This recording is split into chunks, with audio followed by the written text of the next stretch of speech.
Aujourd'hui, nous sommes dans un monde qui change. Je ne vous apprends rien. Entre la raréfaction des ressources, la perte de biodiversité et le changement climatique, c'est un peu déprimant, mais il faut bien aller de l'avant. Je ne dis pas qu'avec nos dominantes ressources, données, diagnostics et changement climatique, bon en vrai c'est R2D2C, vous deviendrez des experts du changement climatique. Non, loin de là. Ce que je veux dire, c'est que chacun d'entre nous a son rôle à jouer pour préserver l'environnement. Et quelle est la meilleure façon d'agir que d'en faire son métier ? En effet, avec notre dominante, vous deviendrez des ingénieurs sensibles des enjeux du monde agricole, tout en étant capables d'analyser des données sur l'environnement, l'eau, les sols, le climat et la biodiversité. Pour cela, vous apprendrez à utiliser des outils de traitement de données, comme R et QGIS, afin de comprendre et interpréter ces chiffres. Par exemple, via des projets personnalisés, en étudiant le bon climat de la Bretagne ou les grands ours polaires du Groenland. Mais nous ne sommes pas que des monstres de R et de QGIS. Des bouffeurs de cartes graphiques, quoi. Non, on va aussi directement sur le terrain afin de comprendre au mieux ce qui nous entoure et caractériser les milieux. Imaginez-vous un peu.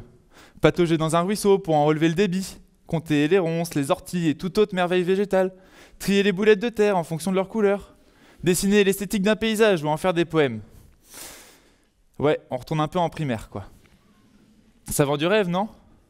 En R2D2C, on va aussi directement à la rencontre des acteurs qui œuvrent au quotidien pour comprendre et mettre en place des actions concrètes pour préserver l'environnement, comme des chercheurs, des gestionnaires de la ressource en eau, des botanistes ou encore des bureaux d'études.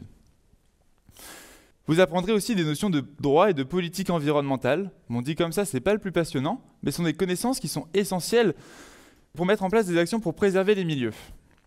Enfin, si vous n'en avez pas encore assez avec tout ça, et que vous êtes un grand fan des bassins versants, des cycles du carbone ou des travaux du GIEC, vous pourrez également faire le double diplôme avec le master sol, eau, milieu et environnement.